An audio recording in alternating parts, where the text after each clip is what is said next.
Students, next हमारा topic है change in quantity demander and change in demand. मांगी गई मात्रा में परिवर्तन तथा मांग में परिवर्तन। तो मांगी गई मात्रा में परिवर्तन से अभिप्राय अन्य बातें समान रहने पर जब किसी वस्तु की कीमत में परिवर्तन होने पर या जब किसी वस्तु की कीमत में वृद्धि या कमी होने पर खरीदी गई मात्रा में कमी या वृद्धि को चेंज इन क्वांटिटी डिमांडर या मांगी गई मात्रा में परिवर्तन कहा जाता है। दूसरा है चेंज इन डिमांड, मांग में परिवर्तन। तो चेंज इन क्वांटिटी डिमांडर दो प्रकार का होता है, एक्सटेंशन इन डिमांड, मांग में विस्तार, दूसरा कॉन्ट्रैक्शन इन डिमांड। स्टूडेंट्स, ये जो एक्सटेंशन एंड कॉन्ट्रैक्शन या चेंज इन क्वांटिटी डिमांडेड होता है, मांग वक्र का संचरण, एक ही मांग वक्र में मांग का विस्तार या संकुचन से इसका अध्ययन किया जा सकता है। एक्सटेंशन इन डिमांड, मांग में विस्तार। तो मांग में विस्तार अन्य तत्व समान रहने पर जब किसी वस्तु की कीमत में कमी होती है तो मांग में विस्तार होता है। इसका एक्सप्लेनेशन हम इसको एक्सप्लेन इस तरह से कर सकते हैं, वर्णन इस तरह कर सकते हैं, जैसे जैसे वस्तु की कीमत कम हो जाती है, 5 से कम हो जाती है, कम हो जाएगी, मांग में विस्तार होगा। इसको हम डायग्राम से भी दिखा सकते हैं।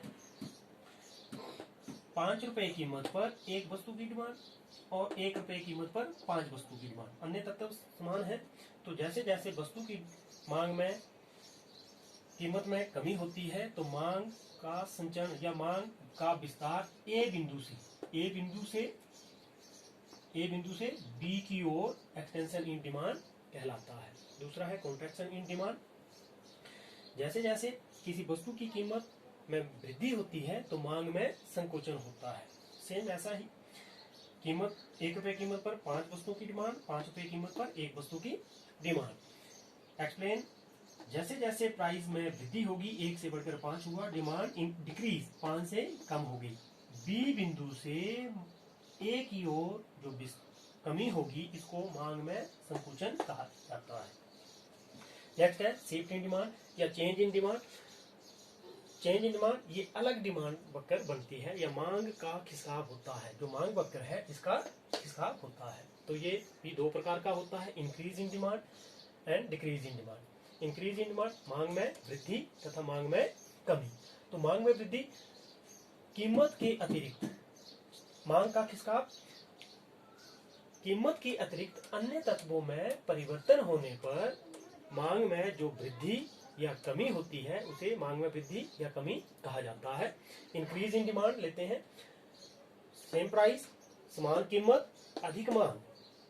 10 रुपए कीमत पर 20 वस्तु की डिमांड, लेकिन कीमत में कोई परिवर्तन नहीं आया। अन्य तत्वों में परिवर्तन के फलस्वरूप मांग में जो वृद्धि होती है इसे इंक्रीज इन डिमांड कहा जाता है। पहला संतुलन बिंदु ए था, दूसरा संतुलन बिंदु कीमत में कोई परिवर्तन नहीं हुआ लेकिन अन्य तत्वों में परिवर्तन के फलस्वरूप हमारा संतुलन बी बिंदु की ओर होता है। तो ये हमारा इंक्रीज इन डिमांड है। डिमांड कर्व D1 जो हमारी DD1 है अब DD2 होगी, D2 डिमांड कर्व होगी, इसे इंक्रीज इन डिमांड कहा जाता है। सेकंड है डिक्रीज इन डिमांड, मांग में कमी। तो मांग में कमी भी अन्य तत्वों में परिवर्तन या कमी या परिवर्तन के फलस्वरूप मांग में जो कमी होती है उसे मांग में कमी कहा जाता है। जैसे अन्य तत्व, कीमत में कोई परिवर्तन नहीं, no change, same price less demand, same price less demand. यहाँ पर OX में क्वांटिटी एरिज प्राइस लिया गया है, समान कीमत कम मांग। 10 रुपए कीमत पर 30 वस्तु की डिमांड थी और जब कीमत स्थिर है 10 रुपए, अन्य तत्वों में परिवर्तन के फलस्वरूप जो मांग में कमी होती है बी बिंदु से ए बिंदु की ओर जो कमी होगी, या D1 प्रारंभिक डिमांड कर्व है, D2 अन्य तत्वों में परिवर्तन के फलस्वरूप जो मांग वक्र बनती है ये D2 है। बी बिंदु से ए की ओर संचरण मांग में कमी कहलाता है। डियर स्टूडेंट्स, ये था हमारा आज का टॉपिक,